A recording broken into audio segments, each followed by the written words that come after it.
네, 성도 여러분 안녕하십니까? 네, 행복한 안식일입니다. 말씀을 통하여 한 주간 인도해 주신 우리의 삶을 인도해 주신 하나님께 감사하며 하나님의 은혜를 귀히 느끼시는 시간 됐으면 좋겠습니다. 오늘은 때가 참에라는 제목으로 하나님의 말씀을 나누고자 합니다. 본문 말씀 갈라디아서 4장 4절에서 5절입니다. 말씀 읽겠습니다. 때가 찼습니다. 하나님은 자기 아들을 보내 여자에게서 태어나게 하시고 율법의 지배를 받게 하셨습니다. 그것은 율법 아래 있는 사람들을 구원하고 우리를 하나님의 자녀가 되게 하기 위해서입니다. 오늘 본문 말씀이 우리에게 시사하는 바가 한 가지 있습니다. 그것은 바로 하나님에게 있어 율법보다 중요한 것은 구원이라는 것입니다. 우리는 이를 갈라디아서가 말하는 때를 통해 알 수 있습니다. 이 때란 무엇을 의미할까요? 시대의 소망 읽어드립니다. 때가 찼다. 여러 세기에 걸친 죄악으로 말미암아 더욱 깊이 쇠퇴한 인류는 구속주의 강림을 필요로 하였다. 하나님께 대한 반역심은 사람의 마음속 깊이 뿌리를 박았고 하늘에 대한 사람의 적개심은 매우 강렬하였다. 세상을 창조하신 자가 생명과 능력의 세 요소를 나누어 주셔야만 하였다. 제가 방금 읽어드린 글 읽으시면서 여러분 어떻게 생각하셨습니까? 뭔가 이상하지 않습니까? 제가 읽어드린 방금 그 글이 상식적으로는 말이 되지 않습니다. 이 땅에 죄악이 가득합니다. 그런데 구속주가 강림하실 이유가 있습니까? 반역심과 적개심이 강렬합니다. 그런데 생명을 나누어 주어야 할 필요가 있을까요? 때가 찼다. 여러 세기에 걸친 죄악으로 말미암아 더욱 깊이 쇠퇴한 인류는 최후의 심판만을 앞두고 있었다. 라는 말이 나와야 하지 않겠습니까? 아니면 공의로우신 하나님께서 죄인을 심판하기 위해 강림하셨다. 라는 표현이 더 적절해 보입니다.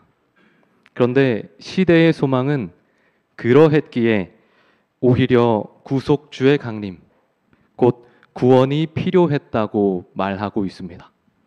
심판의 때가 아닌 구원의 때를 말하고 있는 것이죠. 이상한 부분은 또 있습니다. 읽어드립니다. 하나님께서 친히 정하신 의식들이 마음을 어둡게 하고 마음을 완고하게 하는 방편이 되었다. 이 모든 제도는 일소되어야 했다. 누가 이 의식들을 타락시켰습니까? 제사장들 아닙니까?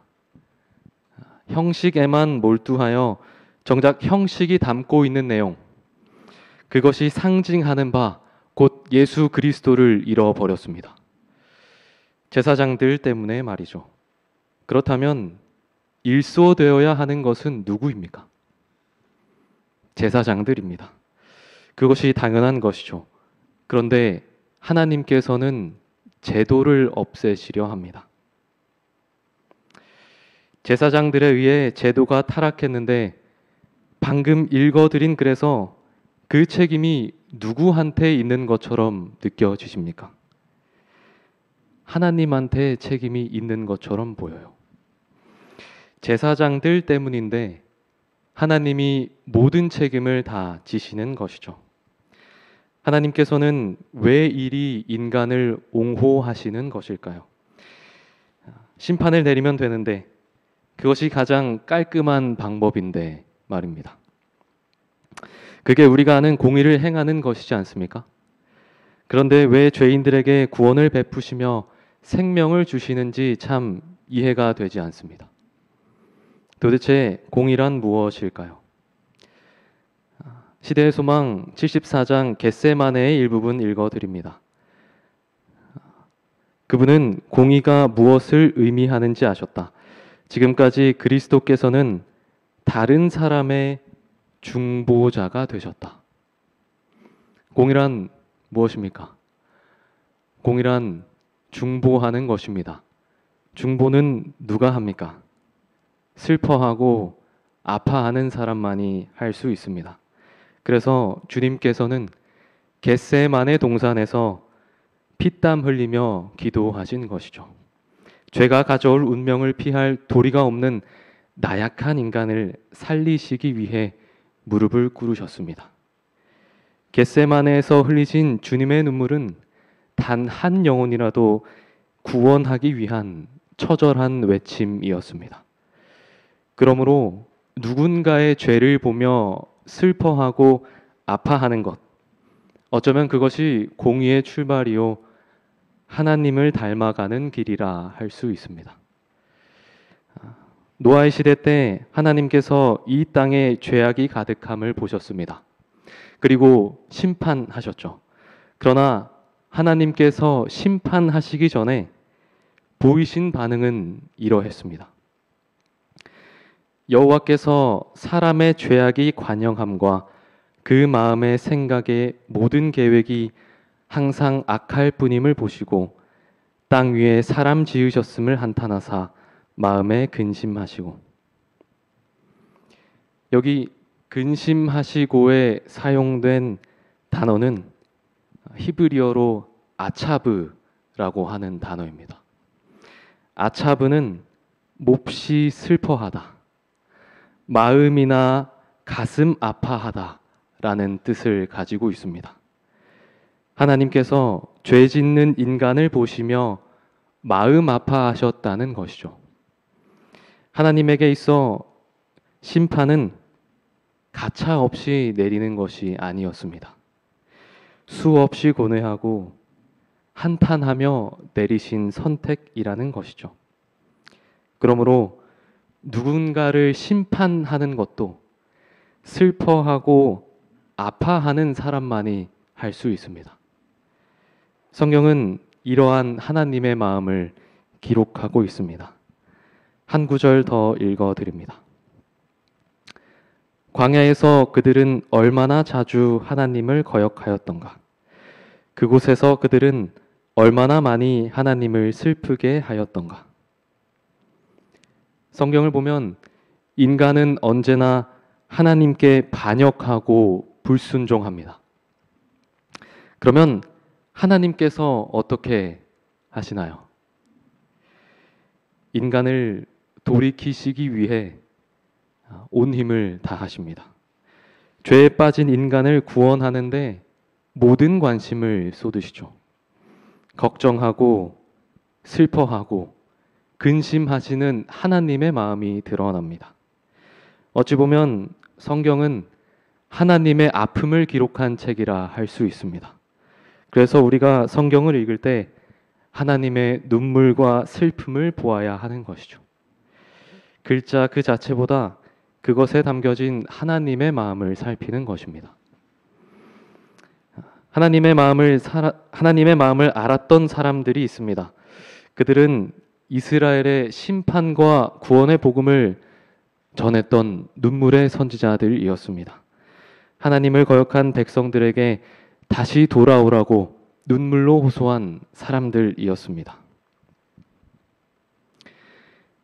어찌하며 내 머리는 물이 되고 내 눈은 눈물 근원이 될고 죽임을 당한 딸 내 백성을 위하여 주야로 울리로다. 저희가 주의 법을 지키지 아니하므로 내 눈물이 시냇물 같이 흐르나이다. 사무엘이 죽는 날까지 사울을 다시 가서 보지 아니하였으니 이는 그가 사울을 위하여 슬퍼함이었고 여호와께서는 사울로 이스라엘 왕 삼으신 것을 후회하셨더라. 선지자들에게 하나님의 마음은 곧 자신의 마음이었습니다. 그러했기에 하나님께서 흘리신 눈물과 동일한 눈물을 흘렸던 것이죠. 그들의 슬픔은 하나님의 슬픔과 같은 슬픔이었습니다. 문학평론가 신영철은 다음과 같은 말을 남깁니다. 그러니 평생 동안 해야 할 일이 하나 있다면 그것은 슬픔에 대한 공부일 것이다. 그렇다면 우리가 평생 해야 할 공부는 무엇일까요? 하나님의 마음, 그분의 눈물과 슬픔을 공부하는 것입니다. 제가 이전에 부모님께 크게 혼난 적이 한 번 있었습니다. 이러한 말씀을 여기서 드려도 될지는 잘 모르겠습니다만 제가 고등학교 시절 한번 엇나갔던 적이 있었습니다. 학창 시절 철이 없던 저에게는 친구가 인생의 전부라고 할 정도였죠. 어딜 가든 친구와 가고 무엇을 하든 친구와 같이 했습니다. 한 번은 친구랑 같이 길을 걷고 있었습니다. 그러다 그 친구가 저를 끌고는 으슥한 곳으로 가는 것이었습니다. 그러더니 주머니에서 무언가를 꺼냈습니다. 자세히 보니 무엇이었을까요? 네, 담배였습니다. 친구가 담배를 꺼내 입에 가져가 불을 피우고 담배를 피는 것이었습니다. 저는 담배를 피지 않았기 때문에 그저 가만히 서서 바라보고 있었습니다. 그러더니 친구가 한번 해보라며 권유했습니다. 저는 이렇게 거절하다가 무슨 맛일까 궁금하기도 하고 친구가 하도 해보라고 해서 어쩔 수 없이 시도해봤습니다. 돌이킬 수 없는 강을 건넜죠. 그렇게 해서 흡연을 시작하게 됐습니다. 청소년에게는 금지된 것이기 때문에 숨기고 감추며 몰래 했습니다. 그런데 완전 범죄는 없다고 하죠. 학교에서 흡연 검사를 하다 잡힌 것입니다. 그렇게 제 부모님도 알게 되셨죠. 어떻게 됐을까요? 난리가 났습니다. 네. 어머니는 노발대발 하시며 화를 내셨고 물건들이 이리 날리고 저리 날렸습니다. 그런데 그에 반해 아버지는 아무 말도 하지 않으시고 침묵하셨습니다. 왜 아빠는 아무 화도 내지 않지? 스스로 생각했습니다. 그러면서 아버지의 표정을 자세히 바라보았습니다. 자세히 바라보았더니 아버지는 괴로움이 가득한 얼굴을 하고 계셨습니다. 시간이 지나고 다시 그때를 생각하며 왜 아버지는 침묵하셨을까 질문했습니다. 목사이자 금연 강사로서 다른 사람들의 흡연은 성공적으로 막았으나 정작 자기 자식의 흡연은 막지 못한 금연 강사라는 오명 때문이었을까? 아니었습니다. 아버지는 담배로 인해 사랑하는 자식의 몸이 상하는 것을 괴로워하셨습니다. 내 아들이 이러한 선택을 했다는 것에 마음 아파하셨던 것이죠. 그러므로 그날 아버지는 괴로운 마음에 침묵으로 슬피 우셨던 것입니다. 아들이 돌아오도록 마음으로 기도하셨던 것이죠. 아버지의 마음의 눈물이 저를 돌이켜 세웠습니다. 비록 넘어질 때도 있었으나 그 사랑이 다시금 되돌아오도록 붙들어 준 것이었죠. 아버지의 마음을, 하나님의 마음을 경험하는 소중한 시간이었습니다. 그러나 사단은 하나님의 사랑을 왜곡시킵니다. 그는 하나님을 심판하시는 분, 용서하지 않으시는 분으로 오해시키죠. 율법을 어기고 지키지 않으면 결코 용서받을 수 없다고 말합니다. 그러면서 하나님을 아주 냉정한 분으로 소개합니다. 그러나 시대의 소망은 이렇게 말합니다. 하나님의 아들 예수께서 세상을 바라보실 때에 고난과 불행을 목도하셨다. 그는 사람이 사단의 잔인 무도함에 희생이 되는 것을 민망히 보셨다. 그는 타락되고 살상당하고 잃어버림을 당하는 자들을 동정의 눈으로 보셨다. 하나님께서는 세상을 멸망시키는 대신에 세상을 구원하려고 그의 아들을 보내셨다. 때가 찼을 때에 구원의 경륜이 성취될 때까지 결코 방해되거나 철회되지 않을 치료하는 은혜의 홍수를 세상에 부어주심으로 말미암아 하나님께서 영광을 받으셨다. 사단이 한 가지 빼먹은 것이 있습니다. 율법은 곧 사랑이라는 것입니다. 그러므로 하나님에게 있어 율법을 잘 지키는가, 지키지 않는가의 질문은 중요하지 않습니다. 진정 중요한 것은 율법 그 자체보다 율법이 주어진 이유, 율법의 문자적 내용보다 율법이 담고 있는 정신이라는 것이죠. 그것은 바로 사랑입니다. 그리고 그 사랑을 우리에게 은혜의 홍수를 부어주듯 주길 원하십니다. 죄가 더한 것에 은혜를 넘치도록 부어주시는 것이죠.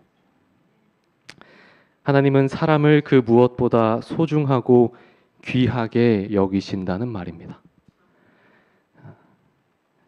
하나님은 여전히 그때와 동일한 은혜의 홍수를 우리 삶에 부어주고 계십니다. 사단이 아무리 그 사랑을 왜곡하고 오해시키려 해도 소용없습니다. 하나님의 사랑은 결코 고갈되지 않으며 그 무엇도 막을 수 없기 때문입니다. 말씀 마치겠습니다.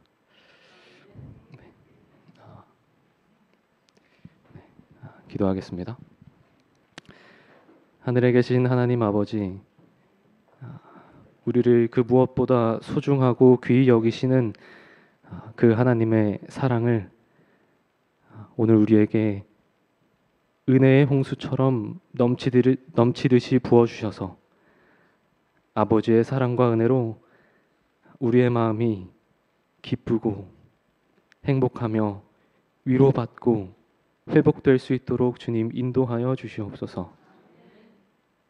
우리가 신앙하며 무엇보다 하나님의 마음을 더욱 깊이 알고 경험하는 주님의 자녀 될 수 있도록 인도해 주시길 예수 그리스도의 이름으로 기도합니다.